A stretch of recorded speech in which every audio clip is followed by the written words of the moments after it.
द्रौपद काय माहिती का, देवतयाजवळी असे आणि पापनाशे दरुषणे.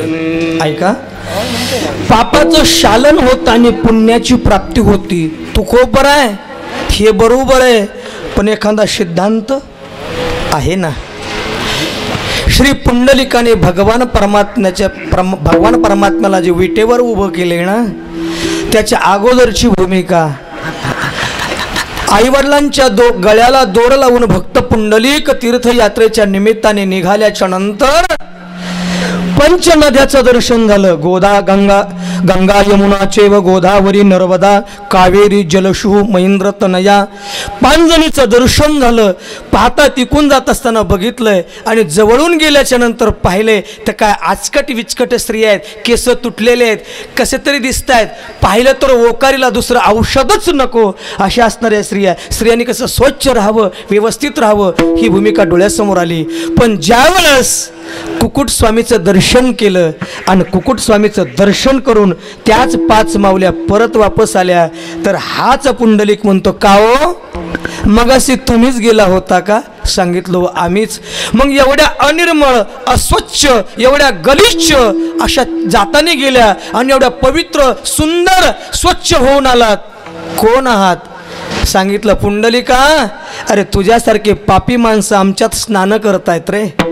मग ते पाप सोडण्याकरता एखाद्या संतापाशी जावं लागतं. पदरचं सांगत नाही, तीर्थे तया ठाया, तीर्थे तया ठाया येती पुनीत व्हावया. तीर्थे तया ठाया आणि येती पुनीत व्हावया.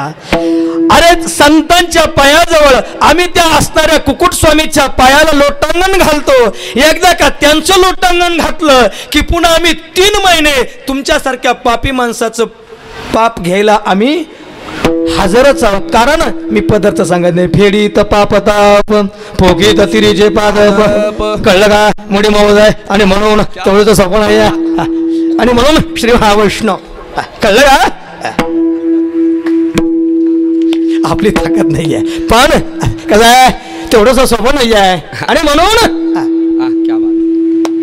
श्री कुकुट स्वामीचं दर्शन केल्याच्या नंतर अनुभूती हवी आणि सांगावं, का हो आपणच का? आम्हीच. मग एवढ्या स्वच्छ संतांचं दर्शन झालं, होती संतांची भेटी, सांगू सुखाच्या गोष्टी, कळलं का? आणि म्हणून त्या दृष्टीने बोलण्याचा पंक्ती प्रपंच करतोय. ती लोक आहे म्हणून बोलण्याचा प्रत्येक बोलतोय. अशा दृष्टीने मला सांगायची तीर्थच बाबा की तिथं भगवान परमात्म्याचं वास्तव्य, देव वसे चित्ती त्यांची घडावी संगती. या दृष्टीने ऐसा ज्याचा देवतयाजवळ असे आणि पापनाशे दर्शने, पापाचं शालन होतं, पुण्याची प्राप्ती होती. तू खबर आहे अनुभव काय? अभंगाचं पहिलं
थोडक्यात सांगून जातो. स्वरातील संगीताला राग म्हणतात. क्या बात आहे. ऐका, स्वरातील संगीताला राग म्हणतात, विषारी सापाला नाग म्हणतात, पेटलेल्या ओनव्याला आग म्हणतात. अरे महाराष्ट्रात आणि वारकऱ्याच्या सानिध्यात जन्माला येणं त्याला मराठी वाघ म्हणतात. असं आहे. मी बोलत असताना आता शिरोसाहेब इथं बोलत नाही, मी असं बोलत असतो. ओम नमो श्री जगदंबे नमन तुझा अंबे करुणी प्रारंभे डफावर थापतून तुन्यात शाहीर हा महाराष्ट्राचा शिव प्रभू जगात गुणगान जिरहाजी शिव प्रभू जगात गुणगान शाहिराने साज चढविला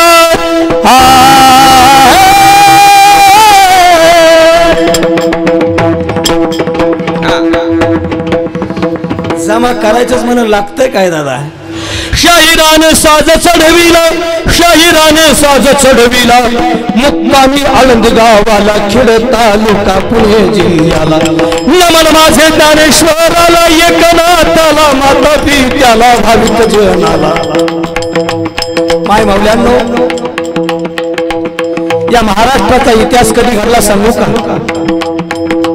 12 जानेवारी 1598 पौष पौर्णवर्ष 1519 सिंदखेड राजाचे सरदार लखोजी जाधव यांची कन्या राजमाता राष्ट्रमाता जिजाऊ महासाहेब वयाच्या 6व्या वर्षी आपल्या बापाला विचारते, ओ बाबा, ओ बाबा, या स्त्रियांवरचा अत्याचार कधी थांबणार आहे सांगा ना बाबा. अरे कर्टा जंपरातली 6 वर्षाची पोरगी आपल्या बापाला प्रश्न विचारते, बाबा या महाराष्ट्रातल्या स्त्रियांचा छळ कधी थांबणार आहे. या लेकीला आपली असणारी माणसं भर दुपार उचलून देतात. बाबा यांच्यावर अत्याचार होतो. ओ बाबा तुम्ही सांगा ना, माझ्या असणाऱ्या स्त्रिया सुरक्षित नाही, कधी स्वराज्य निर्माण होणार आहे. अरे वयाच्या 6व्या वर्षी आपल्या बापाला जॉब विचारणारी महाराष्ट्रातली पहिली क्रांती स्त्री असेल तर ती म्हणजे राष्ट्रमाता जिजाऊ महासाहेब आहे. हा या महाराष्ट्राच्या मातीचा इतिहास आहे बाप्पा. आणि म्हणून मी नेहमी सांगत असतो, नसता झाल्या सावित्रीबाई फुले तर शिक्षणापासून वंचित राहिल्या असल्या लेकीवाळी, आणि नसत्या झाल्या सावित्रीबाई फुले तर शिक्षणापासून वंचित राहिल्या असल्या लेकीवाळी, आणि नसत्या झाल्या जिजाऊ मासाहेब तर नसत्या राहिल्या लेकीवाळी, आणि नसत्या राहिल्या लेकीवाळी तर नसत्या राहिले पवित्र कंकू कपाळी. हा या महाराष्ट्राच्या मातीचा इतिहास आहे. आणि मग शाहीर विचारतात, राजा कोणी मानित नव्हतं कोणाला, देवादी काला देश धर्माला. कोणी मानित नव्हतं कोणाला, देवादी काला देश धर्माला. आया बहिणी देता दुश्मनाला, लाज पाहिजे मिशा बाळगायला जिरहाजीनी, लाज पाहिजे मिशा बाळगायला जिरहाजीनी. तेवढ्या समयाला जिजाऊ मासाहेब म्हणतात, राजा ही 7 महिन्याची गर्भिणी आहे, डोळे विचारा. चालू 7वा मास राणी साहेबाला, चालू 7वा मास राणी साहेबाला. काही बोलले सिंहाजी राजाला, तुमचा झिरा तो पहावा मला. करकरा फिरवी पट्ट्याला, करकरा आवडी मोठीला जिरहाजी, करकरा आवडी मोठीला जिरहाजी.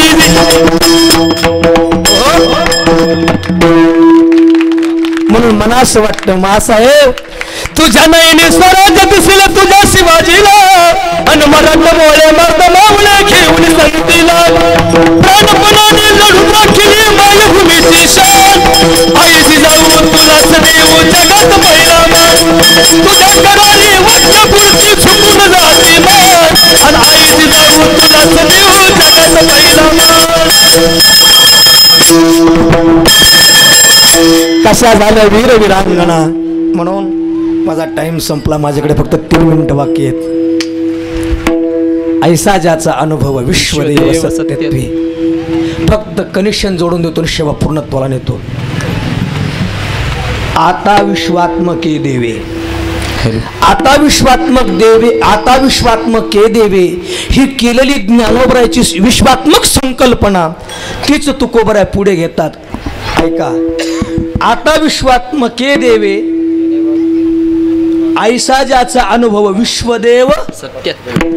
आता विश्वात्मके देवे ऐसा ज्याच विश्वदेव सत्यत्वे. पुन्हा जाऊन सांगू का? सत्य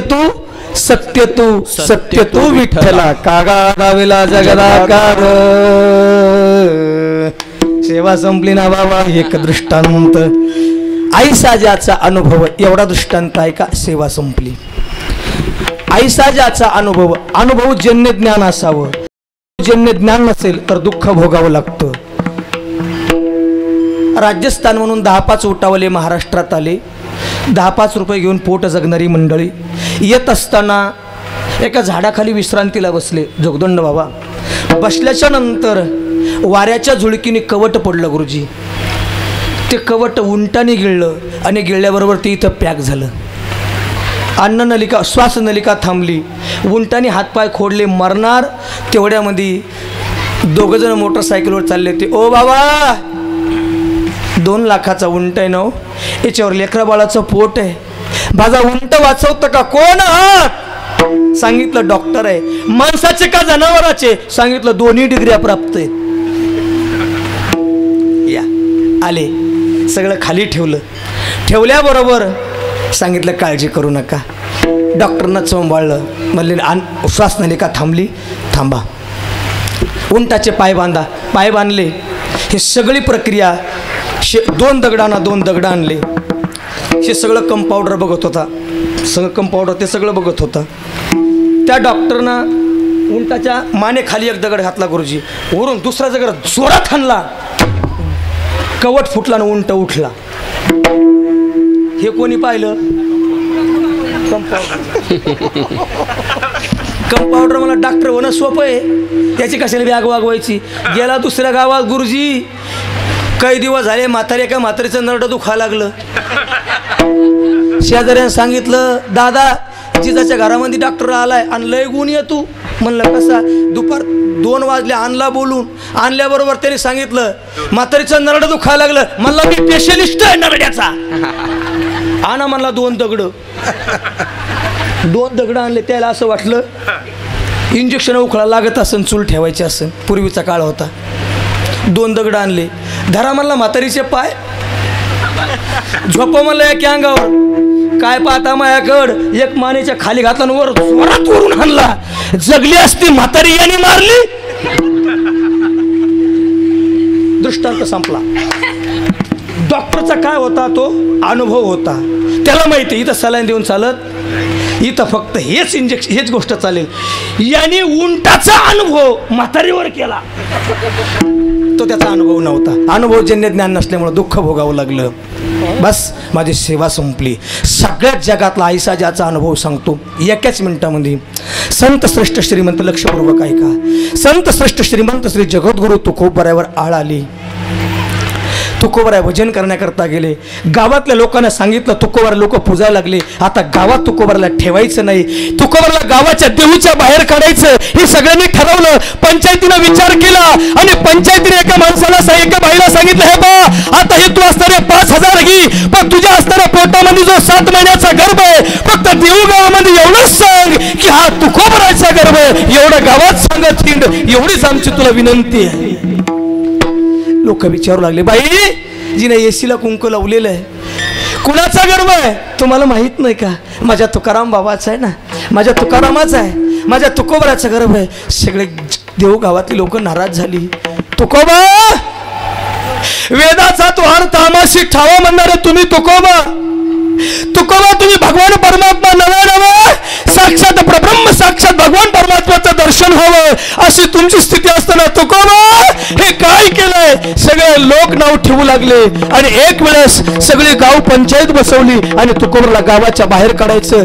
इशीच्या बाहेर गाव पंचायत खुर्चर वट्यावर सगळी मंडळी आली. सगळा गाव जमा झाला. तुकोबराला जबाब विचारायचा आहे. तुकोबरा घोरड्या डोंगरावर आहे. तुकोबराला घोरड्या डोंगरावर इंद्राच्या पलीकडे आणलं. तुकोबराला गाढवावर बसवलं. ही सगळ्या संकल्पना माहित आहे. माझ्या तुकोबर आहे. कोणी मारी निंदी वंदी कोणी पूजा करी माझं ही नाही ते नाही. तुकोबा म्हणतात श्री विठ्ठल जय विठ्ठल श्री विठ्ठल जय विठ्ठल श्री विठ्ठल. जे चिंतन करत करत गावाच्या येशीपासून आतमध्ये आले. सगळी पंचायत बसतेली, सगळं गाव तुडुंब झालेलं आहे, सगळा स्तरा पार भरलेला आहे. तेवढ्यामध्ये तुकोबरा एका कोपऱ्यात येऊन उभं राहिले. ही बातमी आवलीला जिजाऊला अर्थात तुकोबराच्या पत्नीला कळालं. तुकोबराच्या पत्नीने कमरेला पदर खावला आणि हातामध्ये चप्पल घेतली.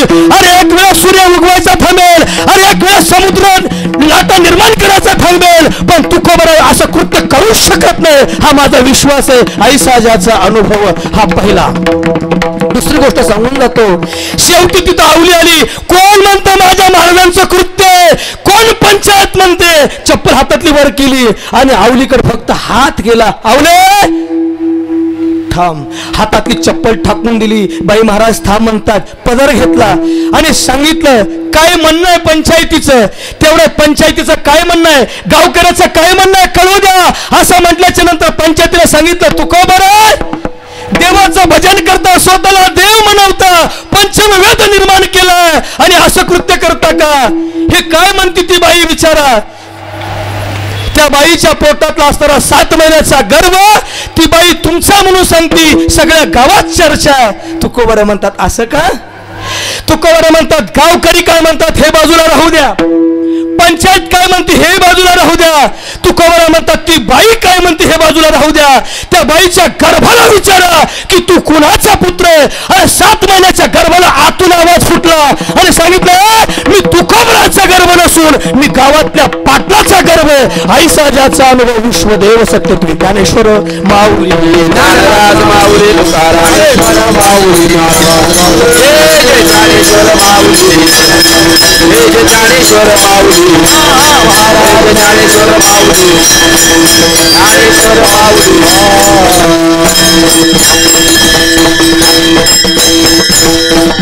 झटपट लवकर फक्त माझ्याकडे. हा तुका बाबा तुका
माझ्याकडून प्रामुख्याने मगाशी आदरणीय परमपूज्य श्री व्यासपीठ चालक ज्येष्ठ गुरुबंधू श्री भक्तिपारायण मारुती महाराज पवार EMS संस्कृत सातारा महाराजांच्या चेहऱ्याकडे पाहिल्याच्या नंतर पूर्वीचे आदरणीय बंशी महाराज उभाळे हेच अनुभव महाराजांच्याकडे पाहिल्याच्या नंतर येतोय.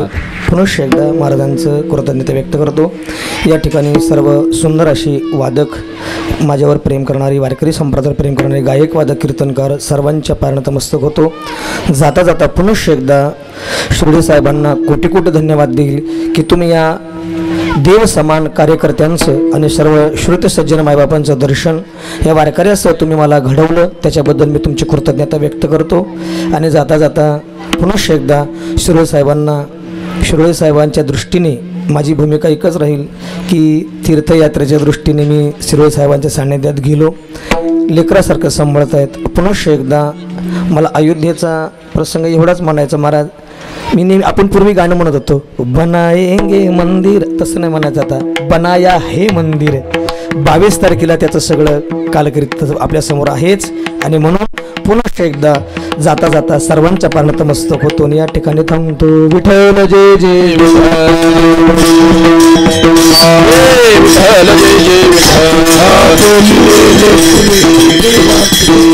करा क्षमा महाराज तुम्ही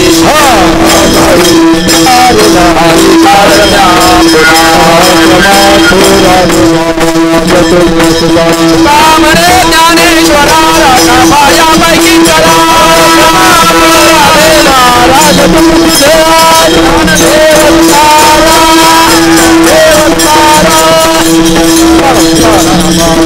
राज